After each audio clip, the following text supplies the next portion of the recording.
I mean, we have done every single type of marketing you can think of with this person. Like when we first got it, all wrong numbers, like voicemails, disconnected, everything. So if you don't mind, Antoine, could I share that? Could I read that text you sent, Tyler? Uh-oh. And we could I kind of, don't know exactly what I it's said. nothing dangerous. It was the one I mentioned before we started recording about your success here. I want to get a little bit of backstory to this because it's really cool. So it says, this property has been on our radar for 2 years. First week, we have the team all in REI Sift. We lock it up. Thinking of all the deals we might have got under contract if we made the switch sooner. Take me through that. Walk me through that a little bit.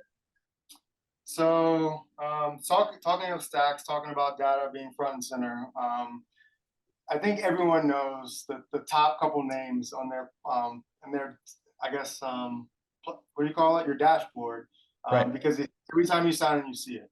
So we had one. She's been at the top of our list for I think The since top. December 2021, maybe. Nope, Really? September 2021. I'm Okay, seeing. so September. And each time we get new lists, each time we buy new records, she gets more on top of that. So she continues to stay up top.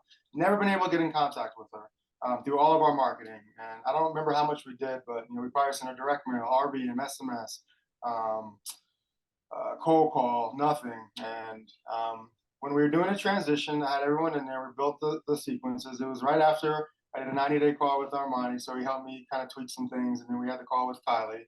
And then one night I was playing around with the system. I'm like, I want this lead. I want to go after this one. So I signed it to our lead managers to exhaust and get on the phone. They didn't do it. And then we moved it to a different phase in the board. Got her on the phone, and then we did a process call and an offer call. And I told my sales guy, I want this deal. I want this contract. And she did not take the cash offer, but we did a re-offer and an ovation, locked it up. And that was all within, I think, a 48-hour time frame from when I identified it. I moved it to a lead manager to call. They called right after, did the follow-up, and then did the offer and everything, and we locked it up. We're actually getting several offers on it right now. We're probably going to get a double, 2x, assignment than we typically get our average. So that was kind of one of the ones that we thought were written off, because a lot of those ones when you finally get in contact with, they probably sold it or it's too late. Right. All the cards aligned, and because she was front and center in the system, I moved it over and we locked it up, and now we're probably going to get an assignment contract before the end of the day. That's awesome. That's cool. I've been curious because I got that text like, I don't know, I think like a week ago, and I've been like, I gotta hear about this. So it's Can awesome I that we add got you on some the call. context there, Mason? Sure, what's up?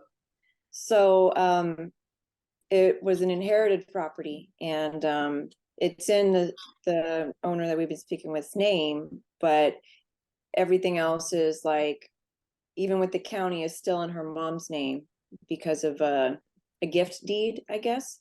So what we think is that the info we had at first was the mom, who passed away a few years ago.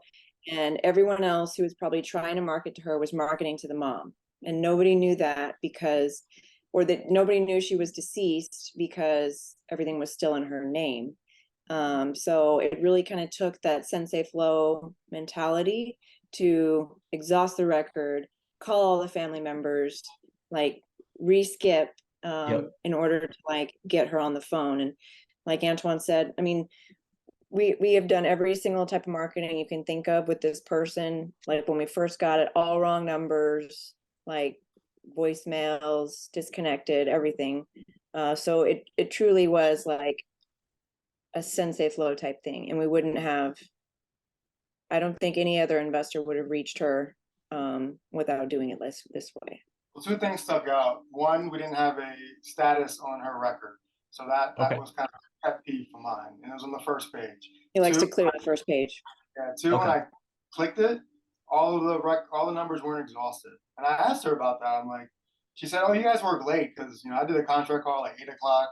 Elena did a contract call like 8:30. I did an offer call like 8 o'clock. So we were pretty late working this lead." And she said, "Oh my God, you guys work late." I'm like, "I've been trying to get in touch with you for 2 years."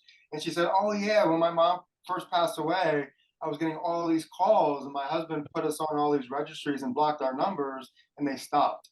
So I don't know what happened, if we re-skipped her recently because I saw her, without a status and got her correct number. But there's something happened in that 2 years where we got the right number and she picked up, in that call, and the rest is hopefully, history in the next couple of weeks. I'm gonna give you some free money. I'm gonna remove all excuses that you have on why you can't get started in REI SIP by actually giving you money to start here at REI SIP. Using this coupon code, you'll get $25 to use for skip tracing, direct mail, and whatever else you want. And I'm gonna go even further and let you know that when you sign up, if you go ahead and message support, you might even be able to get yourself a little bit of data in there as well. But just know that it's way more data than you would need in order to get your first deal, your second deal, or even just get a few more deals inside your business, especially when it's free. Use this coupon code, go sign up for a trial, and continue watching our content and learn more about how to be awesome at sales and marketing in real estate.